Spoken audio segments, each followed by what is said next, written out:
Hello friends, welcome to my YouTube channel Make Life Tamil. இந்த channel வந்து நம்ம mechanic இருக்கிற அவங்களோட லைஃப் ஸ்டைல் எப்படி இருக்குது அப்படின்றத பற்றியெல்லாம் நம்ம இந்த வீடியோவில் நம்ம பார்க்கலாம்னு சொல்லிட்டு நம்ம இந்த சேனல் ஆரம்பிச்சிருந்தோம். இதில் வந்து சிஎன்சி மிஷின்ஸை பற்றியும் விஎன்சி இந்த மிஷின்ஸை பற்றியெல்லாம் நம்ம வீடியோஸ் அடுத்தடுத்து போட்டுட்ருக்கோம். இதுக்கு முன்னாடி வந்து VTL CNC கிங்னு சொல்லிட்டு ஒரு யூடியூப் சேனல் ஆரம்பிச்சிருந்தோம். அந்த யூடியூப் சேனல் வந்து பிளாக் ஆகிடுச்சு. அந்த சேனல் நீங்கள் ஃபாலோ பண்ணிகிட்டு இருந்தீங்கன்னா சாரி, அந்த சேனல்லேருந்து வீடியோஸ் வராது. இந்த சேனல் மட்டும்தான் இனிமேல் வரும். இந்த சேனலில் கண்டினியூஸாக வீடியோஸ் நம்ம பார்க்கலாம். இதில் உங்களுக்கு தெரியாத விஷயங்களை வந்து கமெண்ட்டில் கேளுங்க, நானும் கற்றுக்கிறேன், உங்களுக்கும் சொல்லித்தரேன். எனக்கு தெரிஞ்ச விஷயங்களை நான் இந்த வீடியோவில் உங்களுக்கு ஷேர் பண்ணிக்கிறேன். இப்போ வந்து சிஎன்சி மிஷின்ஸ் வந்து நிறையா நம்ம வந்து இண்டஸ்ட்ரீஸில் யூஸ் பண்ணுறாங்க. அது வந்து யூஸ் பண்ணுறதுனால நமக்கு என்னென்ன பெனிஃபிட்டு, என்னென்ன ப்ளஸ் பாயிண்ட் எல்லாமே இருக்குதுன்னு சொல்லி நம்ம இந்த வீடியோவில் பார்க்கலாம்.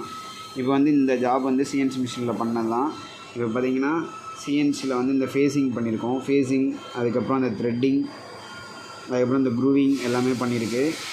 இந்த த்ரெட்டிங் ஆப்ரேஷன் வந்து நம்ம விஎம்சியில் பண்ணுறதுக்கு வந்து கிட்டத்தட்ட ஒரு 4 நிமிஷம் வரைக்கும் ஆகும். அதுவே நம்ம சிஎன்சியில் பண்ணோம்னா ஒரே நிமிஷத்தில் நம்ம இதை பண்ணிக்க முடியும். அதுக்கப்புறம் இந்த ஃபேஸிங்லேயும் பார்த்திங்கன்னா ஃபினிஷிங்லாம் பார்த்திங்கன்னா இந்தளவுக்கு கொண்டு வர முடியாது. சிஎன்சி மிஷினில் மட்டும்தான் இந்த அளவுக்கு கொண்டு வர முடியும். இப்போ அக்யூரேட்டாக நம்ம பண்ணுறதுக்கு இப்போ இந்த இதை நான் உங்களுக்கு சும்மா ஒரு சாம்பிளுக்கு நான் சொல்கிறேன். இதில் பார்த்திங்கன்னா இது வந்து ஒரு கேஜுன்றதுனால இதோட டயாமீட்ரு பார்த்திங்கன்னா அக்யூரேட்டாக நம்ம இது பண்ண முடியும். ஸ்டெப் டர்னிங்கோ டேப்பர் டர்னிங்கோ அந்த மாதிரி இதெல்லாம் நம்ம யூஸ் பண்ண முடியும். ஈஸியாக மிஷினிங் வந்து ஈஸியாக பண்ண முடியும். இதுக்கு எல்லாத்துக்குமே வந்து சிஎன்சி மிஷின் வந்து ரொம்ப யூஸ்ஃபுல்லாக இருக்கும். இப்போ வந்து இது மட்டும் தான் யூஸ் ஆகுது அப்படின்னு சொல்லிட்டு கேட்டிங்கன்னா அப்படிலாம் கிடையாது. இன்னும் நிறையா விஷயங்களில் வந்து சிஎன்சி மிஷின் யூஸ் ஆகும். அது என்னென்னு சொல்லிட்டு அப்படியே ஒரு லைனாக பார்க்கலாம். இப்போ வந்து மிஷின் மேனுஃபேக்சரிங்லேயே வந்து சிஎன்சி மிஷின் வந்து யூஸ் ஆகும்.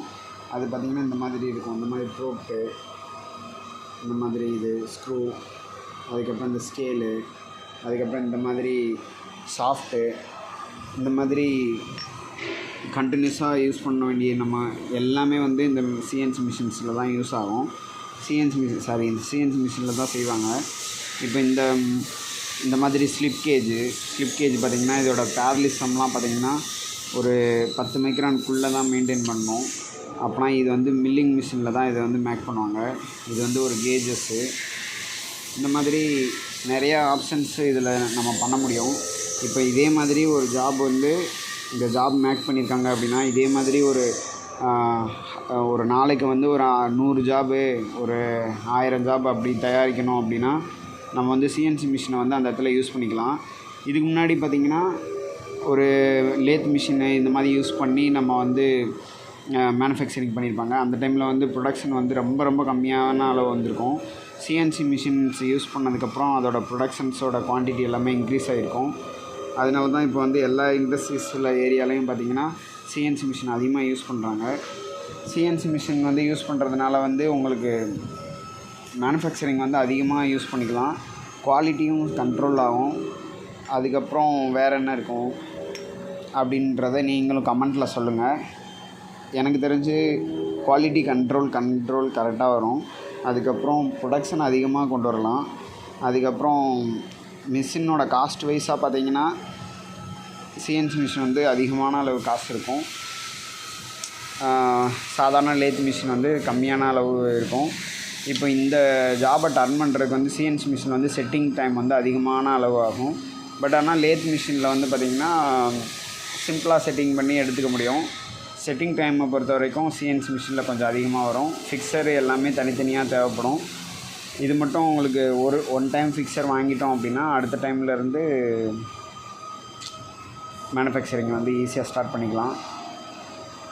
இந்த வீடியோ கண்டிப்பாக உங்களுக்கு யூஸ்ஃபுல்லாக இருந்திருக்குன்னு நினைக்கிறேன். இதே மாதிரி தொடர்ந்து வீடியோக்களை பார்ப்பதற்கு நம்ம சேனலை சப்ஸ்கிரைப் பண்ணி வச்சுக்கோங்க. கூடவே அந்த பெல் பட்டனையும் ப்ரெஸ் பண்ணி வச்சுக்கோங்க. மெக் லைஃப் சேனலை சப்ஸ்கிரைப் பண்ணதுக்கு ரொம்ப நன்றி. அடுத்தடுத்த வீடியோக்களை நான் உங்களை சந்திக்கிறேன். நன்றி, வணக்கம்.